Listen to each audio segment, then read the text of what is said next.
একটা হাদিস এসেছে যে ইনশাআল্লাহ যখন কেউ বললে কোনো কাজ করার আগে তার ওই কাজটা সুসম্পন্ন করার দায়িত্ব আল্লাহ পাক নিজে নিয়ে নেন। একটা হাদিস শোনাই, সুলাইমান আলাইহিস সালাম তার 100 জন স্ত্রী ছিল। কতজন? এখন পশ্চিমারা আমাদেরকে শেখায় যে বহু বিবাহ ভালো না, ইসলামে 4টা বিয়ের কথা বলা আছে, ইসলাম কত অমানবিক ধর্ম, এগুলো শেখায় না? শেখায়। সুলাইমান আলাইহিস সালাম কাদের নবী? বনু ইসরাইলের নবী, যিনি এই জেরুজালেম থেকে সারা বিশ্ব শাসন করেছিলেন। তার পিতা দাউদ আলাইহিস সালামও সারা বিশ্ব শাসন করেছেন এই জেরুজালেম থেকেই। পরবর্তীতে তিনি দাউদের পুত্র সুলাইমান আলাইহিস সালাম, তিনি আরো বেশি ক্ষমতা নিয়ে বিশ্ব শাসন করেছেন। জিনরাও তার অনুগত ছিল।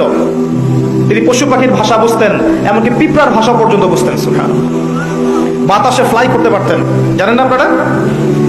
সুলাইমান আলাইহিস সালামের 100 জন স্ত্রী, তিনি বলছেন আজকে আমি আমার সব স্ত্রীর কাছে যাব এবং প্রত্যেকের গর্ভ থেকে একটা করে সন্তান আসবে এবং এই সন্তানরা আল্লাহর পথের মুজাহিদ হবে।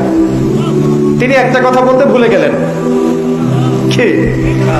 নবী সাল্লাল্লাহু আলাইহি ওয়াসাল্লাম বলছেন যে কোন স্ত্রী সন্তান জন্ম দেয়নি, একজন স্ত্রীর গর্ভে একটা সন্তান এসেছিল, সেটা আপনার প্রিম্যাচিউর, যেটাকে আমরা বলি প্রিম্যাচিউর বেবি।